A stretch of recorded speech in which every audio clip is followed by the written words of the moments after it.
Hey friends, how's it going? So in this video, mini lesson, how to learn Google Analytics, I'm going to be teaching you how to use your analytics for marketing. And this is something all of our clients want, right? So how are we using the tool to directly answer their marketing questions in terms of what things are working, what aren't, what's not working. So before I get into this video, I just want to remind you, everybody who's in the course has access to a free quick start course that's in Teachable. If you haven't checked that out, go and do that now. You can go to the link by going to the notes or in the description of the group. And I'll also include a link in this video because that's a great place to start. I have a special module on showing clients ROI, and that's return on investment. Who doesn't want to see that for their marketing channels? So I'm not going to get into that in this video, but I have a whole lesson around that, and I talk to you about how to show that to clients. So marketing, it's a big deal for all our businesses, and you can use this information for your own business, but showing our clients how their marketing is doing inside of Google Analytics is crucial. And I think the biggest thing that I see missing from a lot of the analysis is relating it back to specifically what they've done in their marketing and how the data speaks to that, right? So I see a lot of people maybe saying, okay, organic search is your top marketing channel, or your content, your email content, your email clicks are your top ways you're getting traffic to your site. But then they're not taking that extra step forward and analyzing that information and saying, okay, this is how this relates. So we see that this is your top marketing channel when, you do have an SEO strategy or you don't have an SEO strategy. Or I see that emails are your top marketing channel.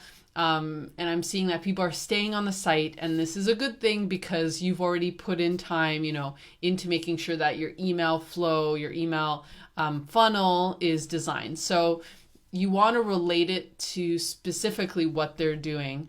And the only way to know what they're doing is asking. So this is the first thing when you onboard a client or you start to work with them with their analytics. You want to ask them all sorts of questions about what they're doing right now in their marketing.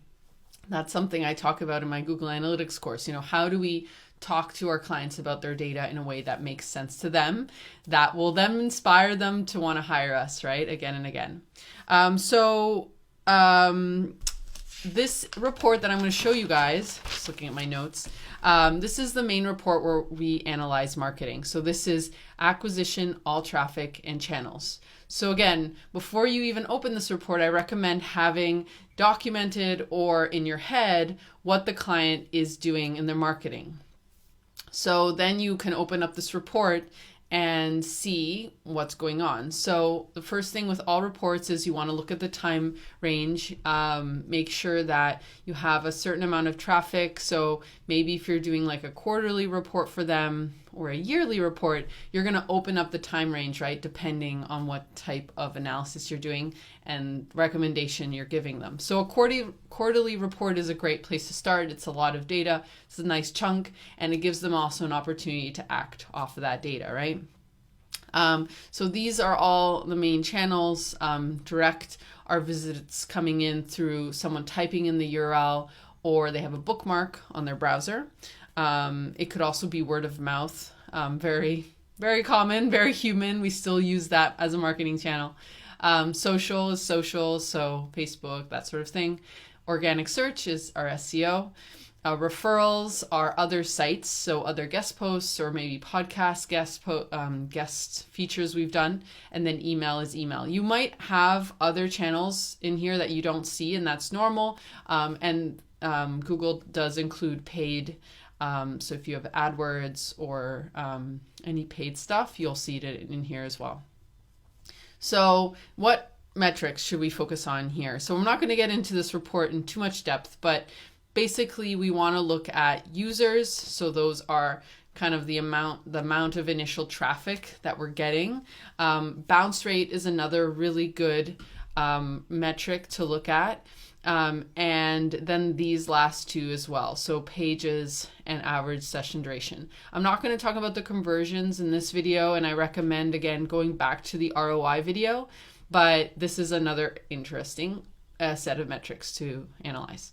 But to start out, because, you know, these videos are meant for starting out, looking at bounce rate. So what is a bounce, right? A bounce is when someone lands on our site, the first page of the visit, and then they leave. So the bounce rate would be the percentage of people who land on our site from this channel and then they leave, right? So let's do it for social. So all of our social channels, 111 users in the last 3 months, of all of them, 60% or almost 61% of them land on our page and leave. Now, this might be normal because we might have a landing page that links to a PayPal account, or in general, if we're talking about content, it's usually bad. So we want a lower bounce rate. And a lot of people ask me, well, what's a normal bounce rate? It's kind of hard, but I'd say we're always aiming for, lowest as possible. So 40% is kind of the average that I would aim for. And anything above 60% is, something to work on. So there's kind of like a range there. Average pages per session are the amount of pages that this visitor viewed. It's an average. And then the average session duration is how much time they spent. So now what? So you want to make sure that you do some initial analysis. So the best way to kind of start this is, if you've never done analysis, is to look at the highest values and the lowest values. So ask yourself, out of all these channels, which ones have, the best bounce rate, so the lowest bounce rate. Out of all of these, which of them have the most pages per session? Out of all of these, which of them is bringing in the most users and has the highest average session duration? So that's like the first step. So lowest and highest. Try to look at which ones are doing the best and which ones aren't doing the best. And then take it back to your client and see what they've done. So maybe they've been focusing on social a lot, or maybe they haven't. And you can play that into your analysis. So you can say, based off the work you've been doing in XYZ campaign on social, we can see that your bounce rate is lower than it was before, or your bounce rate is low compared to the other channels, and people are spending an average of 3 minutes on your site. So there, the analysis isn't just, your social traffic is this, 60% bounce rate, 2 minutes on your site. It's the client wants to know, is that good or bad in relation to what I'm doing? That's where you're going to really interest them. So again, start with the best and the worst, and then tie that into what they've been doing. And then if you want to take that extra little step, because I like challenging you guys, is give a recommendation. So say to the client, if you know, for example, that they have a potential to get more organic search, they've got some traffic and it looks like the bounce rate is low, but but they haven't done anything, right? So you surveyed them and they haven't done anything in terms of SEO. You could say to them, based off these results with SEO, if you did put in some effort, you would get more traffic. So you give them a recommendation, right? Or, from the last campaign on social, based off these and these numbers, we need to improve some aspects of the content marketing because the bounce rate isn't where we want it to be, right? So I know that some of you are techies and you're not going to say that you're a marketing expert, but you can give them clues into what direction you think they should go in. You are experts on your website. You know about website design. You can click into their specific landing pages for these campaigns and make suggestions. This is what the client wants. They want your perspective based off the data.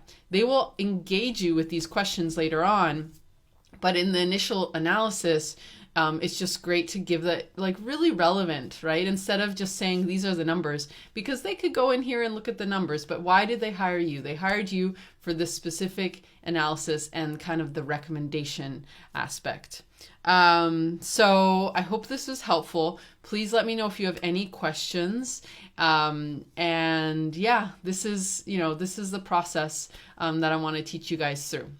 Okay, we will be in touch. Catch you next week on our lesson video.